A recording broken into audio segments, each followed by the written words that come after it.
অনিয়মের অভিযোগে মোংলার রাতুল ক্লিনিককে অর্থদণ্ড দেওয়া হয়েছে।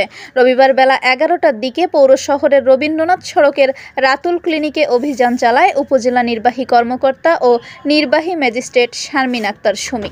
এ সময় উপস্থিত ছিলেন উপজেলা স্বাস্থ্য ও পরিবার পরিকল্পনা কর্মকর্তা ডাক্তার মোহাম্মদ শাহিন। এ সময় অভিযানকারীরা ক্লিনিকে ব্যাপক অনিয়ম পান। সেই সব অনিয়মের অভিযোগে ক্লিনিকটিকে 5,000 টাকা অর্থদণ্ড দিয়েছে ভ্রাম্যমাণ আদালত। এছাড়া প্রাথমিকভাবে সতর্ক করে প্রয়োজনীয় কাগজপত্র প্রস্তুতে সময়সীমাও বেঁধে দেওয়া হয়েছে। উপজেলা নির্বাহী কর্মকর্তা ও নির্বাহী ম্যাজিস্ট্রেট শারমিন আক্তার সুমি এবং উপজেলা স্বাস্থ্য ও পরিবার পরিকল্পনা কর্মকর্তা ডাক্তার মোহাম্মদ শাহিন বলেন, রাতুল ক্লিনিকের লাইসেন্স নবায়ন নেই বর্জ্য ব্যবস্থাপনা চুক্তিও নেই, নার্কোটিক পারমিশন ও ড্রাগ লাইসেন্স। এসব অনিয়মের মধ্য দিয়ে দীর্ঘদিনে ক্লিনিকটি পরিচালিত হয়ে আসছে। এত সব গুরুত্বপূর্ণ কাগজপত্র না থাকায় ক্লিনিক মালিক জোহরা খাতুনকে জরিমানা করা হয়েছে। আর এসব কাগজপত্র আপডেট করার জন্য 31 ডিসেম্বর পর্যন্ত সময় দেওয়া হয়েছে।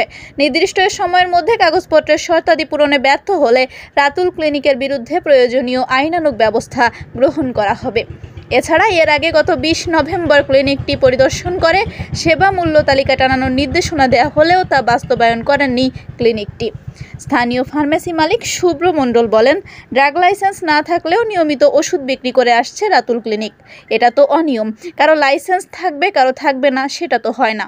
এদিকে নানা অনিয়ম ও অব্যবস্থাপনার অভিযোগে গত শুক্রবার পৌর শহরের মাদ্রাসা রোডে রাব্বি ক্লিনিক সিলগালা করে দিয়েছে স্থানীয় প্রশাসন। ক্লিনিক কর্তৃপক্ষ ও চিকিৎসকের অবহেলায় শুক্রবার দুপুরে এক প্রসূতির মৃত্যু হয় ক্লিনিকটিতে। এরপর প্রশাসন অভিযান চালায় সেখানে। Desk report, Mongla post.